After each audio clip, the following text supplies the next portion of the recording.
여러분들은 개념이라는 말을 좀 들어보셨을 겁니다. 여기 이제 중학생 혹은 이제 고등학생쯤 되는 우리 청소년들은 아마 이 개념이라는 말을 개념 원리라고 하는 이 참고서의 제목으로 많이 좀 접했을 것입니다. 이 참고서는 수학 참고서인데 이 수학의 개념을 모르면 수학을 풀 수 없다라는 그 주제를 담고 이 책을 펴낸 것입니다. 그러니까 수학을 개념을 모르면 수포자가 되는 거죠. 그렇지 않습니까? 그래서 여러분들이 수학의 이 개념의 원리들을 알아야 수학을 한 문제 한 문제 풀어갈 수 있다는 것이 이 개념 수학의 원리라고 할 수 있습니다. 제가 교과서를 내가 판매하는 사람은 아니고요. 여러분들이 개념이라고 하는 이 단어를 아마 여기에서 가장 많이 들었을 것이라고 판단되기 때문입니다. 우리 여기 계신 성도님들은 개념이라는 말을 어디서 들어보셨습니까?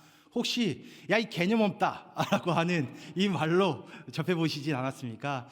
우리가 이 개념이라는 말을 사실 이렇게 좀 부정적인 어원으로 많이 사용합니다. 근데 이 개념이 없다라는 말이 좀 그 안에 담긴 뉘앙스가 뭐냐면, 너 개념이 없다라는 말이 너 예의가 없어, 너 상식이 없어 라고 하는 그 내면의 표현들을 포함하고 있기 때문입니다. 이 개념이 없다, 상식이 없다, 이 예의가 없다라는 말을 우리가 듣게 되면 우리는 어떤 감정을 느끼냐면 하면서 기분이 막 상하고 나쁩니다. 너 나한테 개념이 없다고? 나한테 예의가 없다고? 이 상식이 없다고? 너는 상식이 있냐? 막 이런 식으로 우리가 막 열받아가지고 막 쏴댈 수 있다라는 말입니다. 근데 이 개념이 없다라는 말 속에 우리는 이 우리가 사는 세상이 혼자 사는 세상이 아니다라는 것을 이 머릿속으로 좀 우리 가슴속으로 파악할 필요가 있습니다.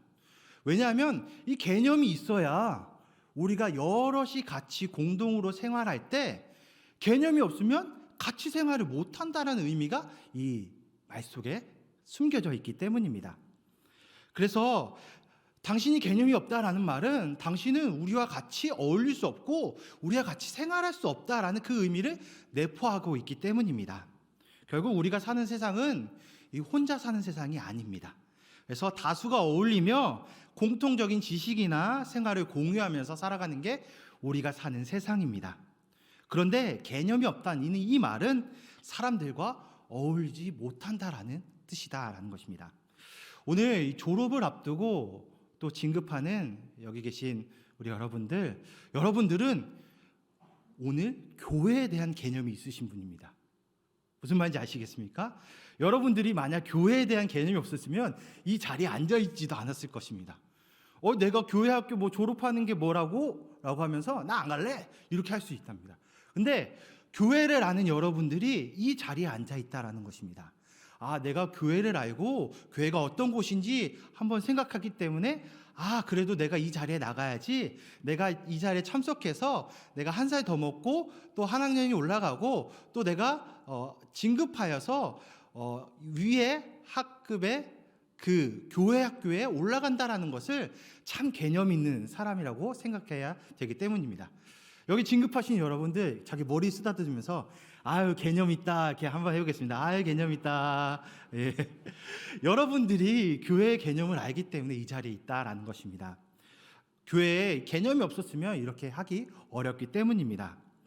혹시 개념을 조금 더 여러분들에게 쉽게 설명하기 위해서 제가 하나의 이야기를 좀 들려드리고 싶습니다. 이 한 동네에 하루사이와 이 메뚜기와 개구리가 같이 살고 있었습니다. 그래서 이 셋이 같이 한 동네에서 같이 재밌게 하루를 보내고 있는데 날이 좀 어둑어둑해지더니 이 메뚜기가 하루살이한테 야, 우리 이제 좀 그만 놀고 이제 저녁이 다 됐으니까 우리 집에 들어갔다가 내일 다시 놀자라고 얘기했습니다. 그랬더니 하루살이가 깜짝 놀라면서 야, 무슨 소리야? 내일이 뭐야? 내일이라는 게 어딨어? 라고 얘기를 하는 겁니다. 아니, 너 내일 몰라? 라고 메뚜기가 얘기를 하자 하루살이는 너 지금 나 놀리는 거지. 내가 하루살이 세상에서는 S대 출신으로 교수님도 당당하게 굉장히 좋은 분들을 많이 만나는데 그런 얘기 해주는 하루살이 교수님은 한 명도 없었어 라고 얘기했습니다. 그래서 메뚜기는 너 자고 일어나서 해가 뜨면 내일인 거 정말 몰라? 라고 했습니다. 그렇게 이야기를 티격태격하다가 결국 이 메뚜기가 하루살이를 설득하지 못한 채 서로 헤어졌습니다. 다음 날이 되어서 이 하루살이와 메뚜기와 그리고 개구리가 만나서 놀고자 모였습니다. 근데 하루살이가 나왔을까요? 네, 하루살이는 그 자리에 나오지 못했습니다. 어떤 일인지 하루살이가 나오지 않아서 어쩔 수 없이 이 메뚜기와 개구리 둘만 서로 친하게 지내면서 놀게 되었습니다. 그렇게 하루 이틀 이렇게 수많은 시간들을 이 메뚜기와 개구리가 보내게 되었는데, 어느 날 날씨가 좀 쌀쌀해지면서 가을의 단풍잎이 물들어 갔습니다. 그러더니 이 개구리가 이 메뚜기한테, 메뚜가, 야, 이제 내가 날이 추워지고 그러니까 사지가 오그러들어서 나 이제 좀 겨울 잠을 자고 이 내년에 좀 봄에 따뜻해지면 우리 다시 만나서 놀자라고 말했습니다. 그랬더니 이 메뚜기가, 야, 내년이 뭐야? 라고 얘기하는 겁니다. 야, 너 내년 몰라? 추운 겨울이 지나고 조금 따뜻해지는 새봄이 되면 그게 내년이야 라고 얘기하자, 야, 너 지금 나 놀리는 거지? 너 지금 나한테 그런 이상한 말 해가지고 나랑 놀기 싫어서 얘기하는 거지? 라고 했습니다.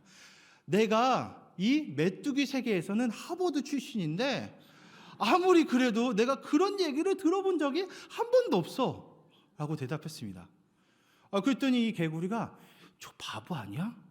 우리 올챙이도 내년을 아는데 이 메뚜기 왜 내년을 모르지?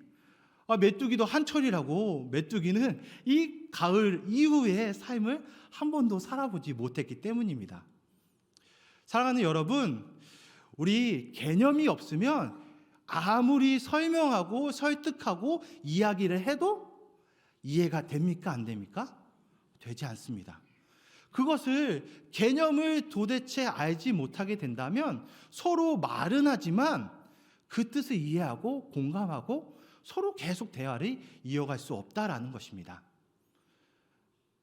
이 하루살이에게 내일이 없는 것처럼, 메뚜기에게 내년이 없는 것처럼, 우리에게 교회에 대한 개념이 없다면 우리는 교회를 중요하게 생각하지 않고 오히려 대학 가는 데 집중하고 오히려 하루 한 시간 공부를 더 하는 게 좋지라는 생각을 가질 수 있습니다.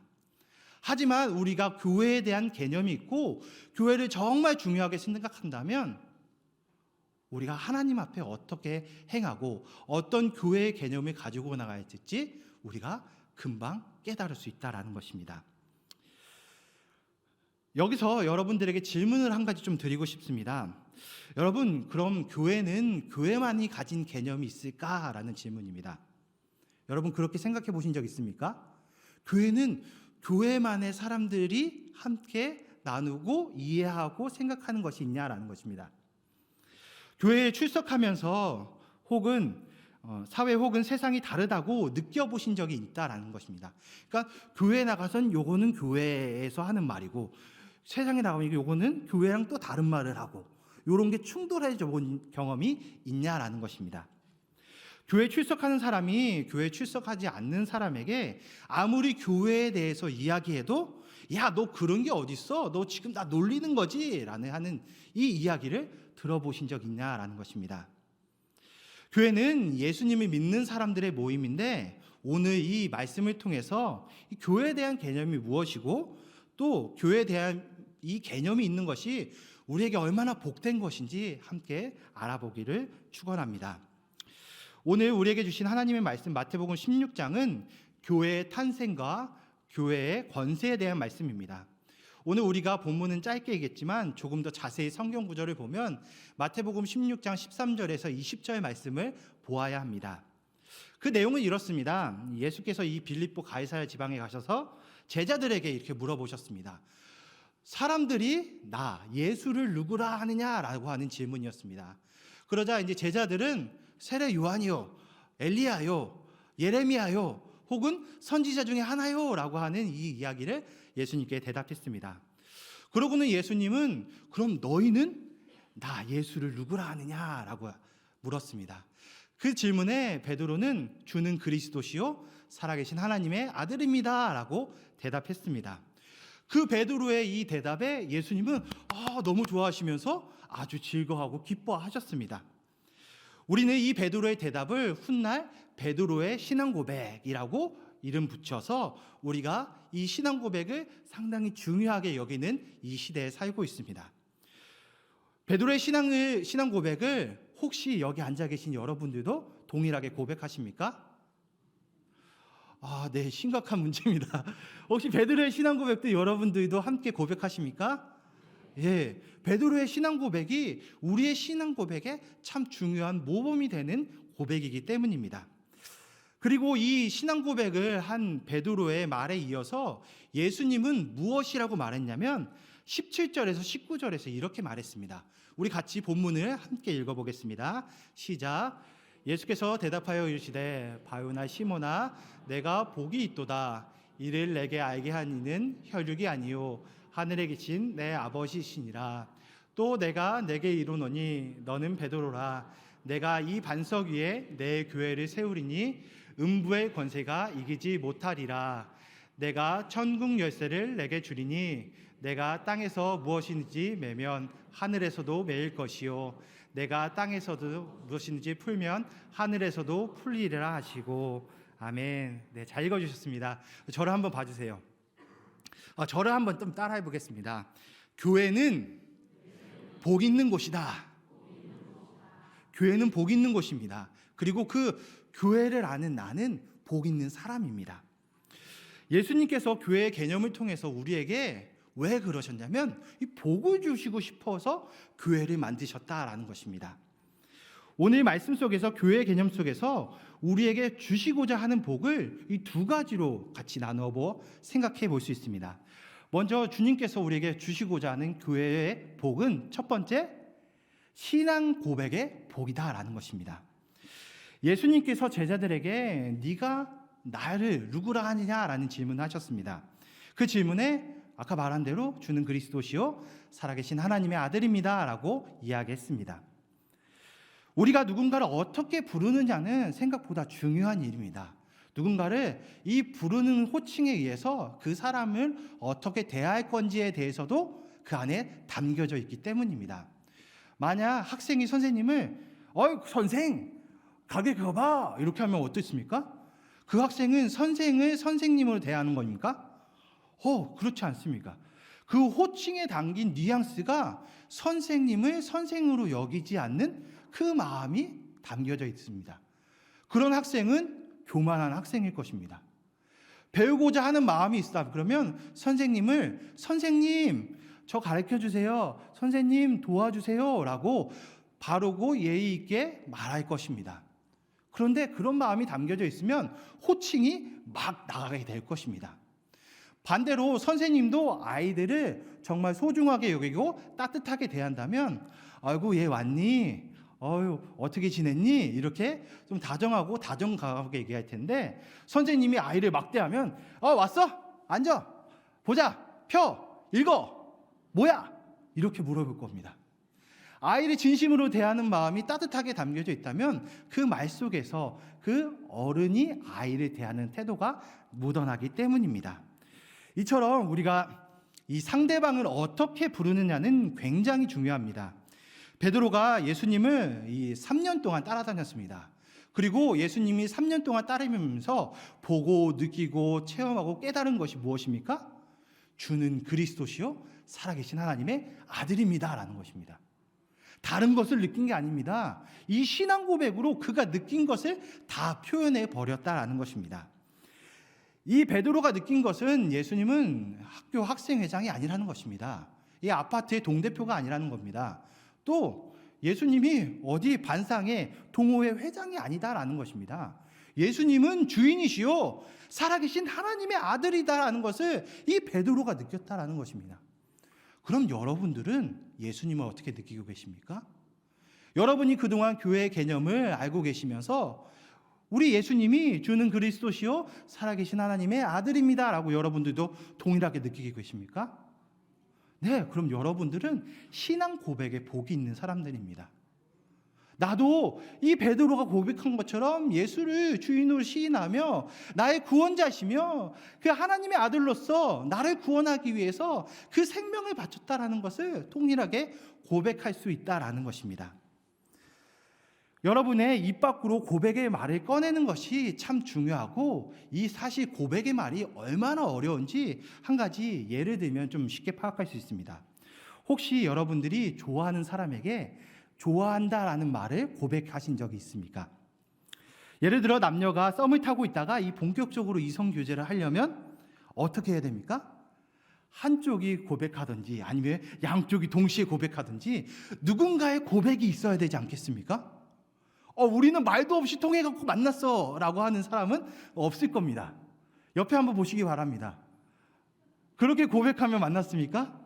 예, 그러셨을 겁니다.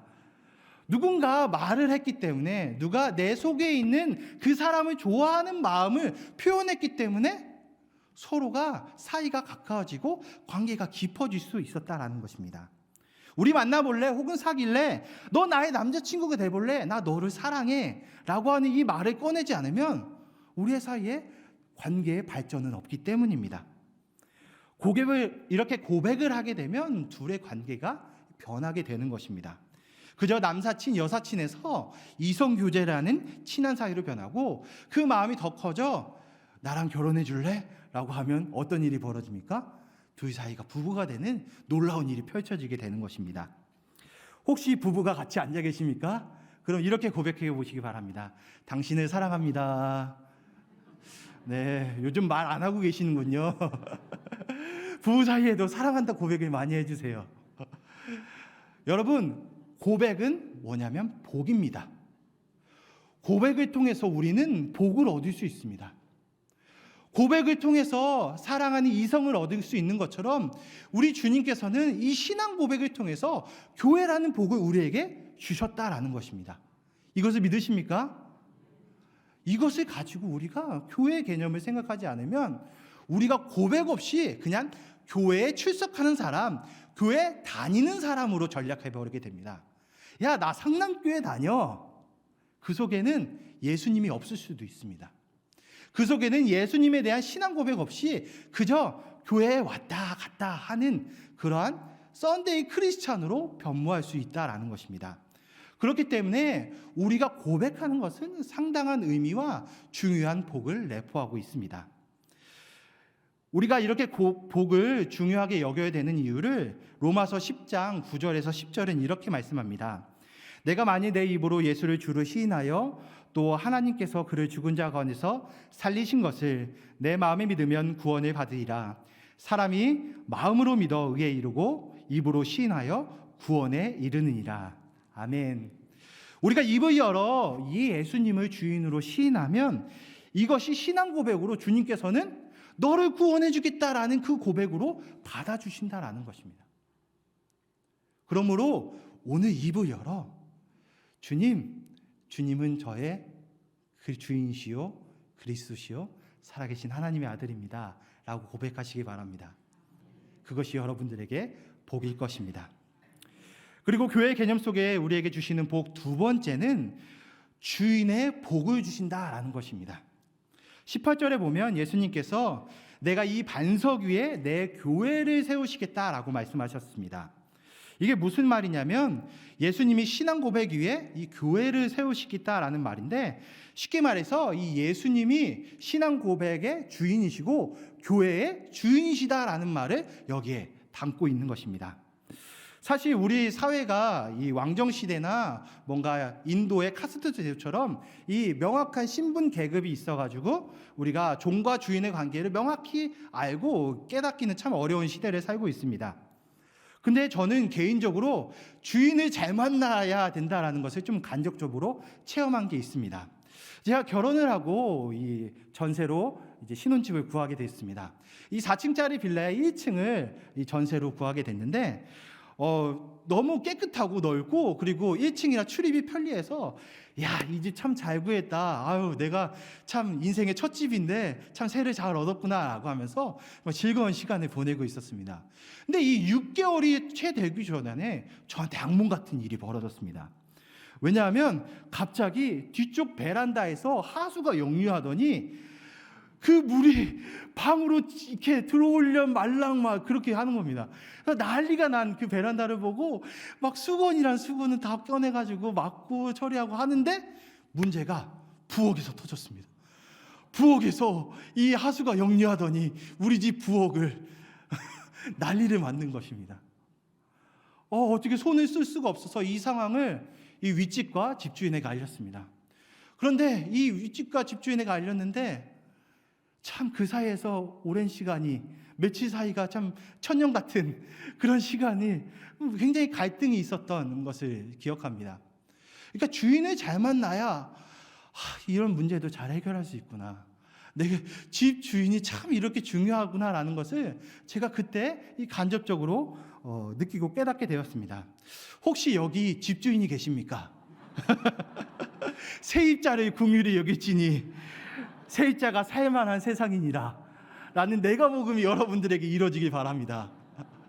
그러니까 주인을 잘 만나는 게 정말 중요하더라고요. 근데 우리 영혼의 주인을 만난다라는 것, 우리 영혼을 이끄시는 그 주인을 만난다라는 건 여러분 어떻게 생각하십니까? 이거 참 중요한 일이다라는 것입니다. 내 영혼에 하나님이 아는 다른 우상으로 주인을 섬겨서 간다 그러면 그거 참 몹쓸 일일 것 같습니다. 하나님은 우상 숭배를 싫어하신다고 했는데 우리가 하나님 아닌 다른 것에 집중해서 거기 따라간다면 우리의 주인이 되고 싶어 하신 우리 주님이 얼마나 탄식하시겠습니까? 또 거기에 따라서 주인 잘못 만나 나는 어떻게 되겠습니까? 그 요란한 말에, 그 우상 숭배에 빠져서 내 영혼이 잠식되고 죽어가지 않겠습니까? 여러분, 우스갯소리지만 우리가 이렇게 누구를 만나느냐는 정말 인생에 중요한 것입니다. 우리 영혼의 주인을 정하는 것은 무엇보다도 중요하다라는 것입니다. 그 종의 모든 것은 그 주인에게 있습니다. 주인의 결정에 따라서 종은 모든 것을 결정하고 따르게 된다라는 것입니다. 만약 주인이 잘못된 결정을 하게 되면 그 영향은 이 종에게 가게 되었습니다. 종은 때론 그 위험을 감수하고도 그 주인을 따라서 가게 됩니다. 그럼에도 종은 주인의 명령을 따를 수밖에 없고 그 주인에 따라서 그 모든 인생을 살아가게 됩니다. 그런데 좋은 주인을 만나서 좋은 주인을 따라가면 어떤 일이 일어나겠습니까? 그 종의 모든 인생의 문제들, 그 종이 갖고 있는 그런 모든 것들이 좋은 주인을 만나서 일이 좋게 끌려가는 것입니다. 좋은 주인을 만나서 결정하게 되면 주인의 즐거움에 함께 참여하여 자신도 이득을 얻게 될 거라는 것입니다. 그럼 여기서 다시 한번 질문을 드리고 싶습니다. 이 당신의 주인은 누구십니까? 라는 질문입니다. 주인과 종의 관계가 없는 현대사회에서 다소 황당한 질문일 수도 있습니다. 근데 제가 이 질문을 드린 이유는 우리가 무엇인가를 결정할 때 주인의 모습이 꼭 필요하기 때문입니다. 현대인들의 주인은 사실 나입니다. 현대사회에 사는 우리들은 모든 것을 나 중심으로 결정하기 때문에 내 인생의 주인은 나다라는 것입니다. 우리나라가 산업화와 경제와 민주주의가 발전하면서 대한민국은 동쪽의 작은 변방의 나라에서 세계 인류 국가로 발돋움했습니다. 그런 과정 중에 우리 앞선 세대들이 우리에게 가르쳐준 것, 밀레니얼 세대 그리고 Z세대, G세대들에게, 이 MZ세대들에게 가르친 것은 네 인생의 주인은 너다라고 많이 가르쳤습니다. 그렇게 교육받고 자란 이 MZ세대는 개인 중심으로, 자신 중심으로 모든 것을 판단하고 결정하는 것이 굉장히 많습니다. 나 중심으로 결정하고 또 생각하는 것은 참 편리하고 좋아 보입니다. 근데 그에 따른 부작용도 만만치 않다라는 것이 지금 우리 사회에 나타나는 많은 문제점이 드러나고 있습니다. 어떤 부작용이 있냐면 사실 내가 내 인생의 주인이지만 내가 믿을 만한 사람이 못 되기 때문입니다. 여러분이 여러분 인생의 주인이십니까? 근데 내가 주인으로서 주인 역할을 못하고 있는 겁니다. 진짜 내가 주체성을 가지고 이 주인 노릇을 잘하면 이 말이 언뜻 맞아 보입니다.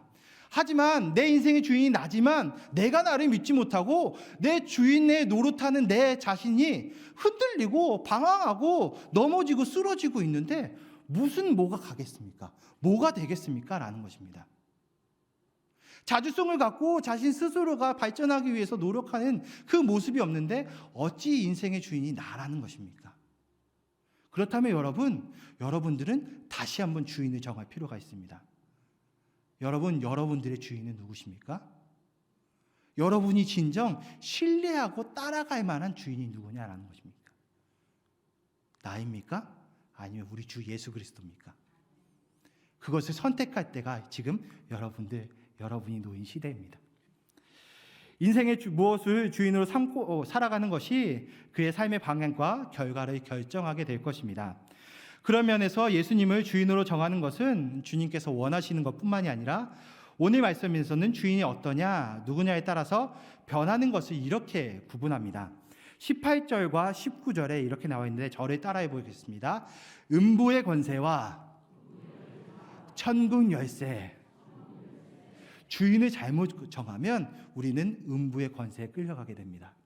그러나 우리 주 예수 그리스도를 주인으로 삼고 우리가 가면 우리 손에는 뭐가 들려 있습니까? 천국 열쇠가 들려 있게 되는 것입니다. 여러분, 주인을 정할 수 있겠습니까? 나에게 천국 열쇠를 주시는 이 예수 그리스도를 내 인생의 주인으로 삼으시기 바랍니다. 그렇다면 여러분들은 복 있는 사람이 될 것입니다. 여러분, 성경은 우리 인생을 두고 뭐라고 말하냐면 주인이 아니라 청지기라고 말합니다. 창세기는 창조주와 피조물, 이사야서는 토기장이와 진흙, 마태복음 24장에서는 주인과 종으로 표현하고 있습니다.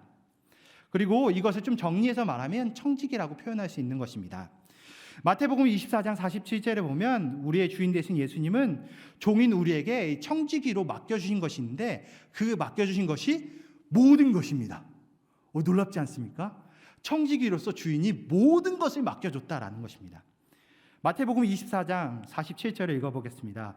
내가 진실로 너희에게 이르노니 주인이 그의 모든 소유를 그에게 맡기니라. 우리 인생은 예수님을 주인으로 두고 우리는 종으로서 주인의 모든 소유를 잠시 맡은 청지기입니다. 그러니까 우리가 이 주인에게 맡은 것을 어떻게 해야 됩니까? 청지기로서 감당해야 된다는 것입니다. 그러면서 그 결정을 내가 아니라 주인이 하는 대로, 주인이 원하는 대로, 주인이 이해하고 주인이 말한 대로 하게 되면 우리는 청지기로서 사명을 잘 감당하게 된다는 것입니다. 이런 점을 가장 잘 보여주는 비유가 바로 달란트 비유일 것입니다. 이 달란트 비유는 주인이 5달란트를 맡긴 종에게 이렇게 돌아와서 말합니다. 마태복음 25장 21절인데 그 말씀을 읽으면 이렇습니다. 주인이 이르되 잘하였도다 착하고 충성된 종아 내가 적은 일에 충성하였음에 내가 많은 것을 내게 맡기리니 내 주인의 즐거움에 참여할지어다.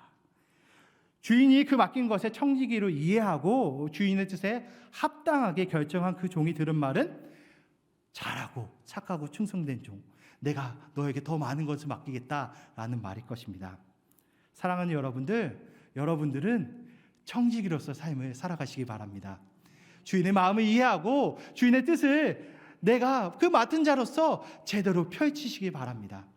그래서 이 졸업하고 진급하면서 하나님의 그 개념을, 이 하나님께서 우리에게 주신 교회의 개념을 이해가면서 하나님, 제가 더 하나님의 마음을 이해하면서 살겠습니다. 제가 하나님의 그 뜻을 더 받들어 살겠습니다라는 고백이 있으시기 바랍니다. 오늘 졸업과 진급하시고 그리고 임명받으신 성도님들 저를 한번 따라해 주시겠습니까? 나는 개념 있는 사람이다. 나는 교회를 아는 사람이다. 그렇습니다. 오늘 신앙 고백하시고 예수님을 인생의 주인으로 알고 믿으시는 분들은 교회의 개념을 아시는 분들일 것입니다. 교회에 대한 개념이 없는 사람은 아무리 교회에 대해서 말해서 그것을 이해하지 못하게 됩니다. 그러나 우리는 교회에 대한 개념을 알고 있는 사람으로서 그 복을 지금 받아 누리는 사람일 것입니다. 그리고 오늘 교회에 아는 여러분들은 이미 천국 열쇠를 소유하여 주님 앞에 천국의 그 문이 활짝 열려 있는 여러분들일 것입니다. 오늘 우리의 모든 문제의 해결자이신 예수님을 통해 졸업과 진급 또 임명을 축하드리며 예수님으로 인해 이 땅에서 풀리시고 하늘에서도 풀리는 이 역사를 경험하시기를 주님의 이름으로 축원합니다.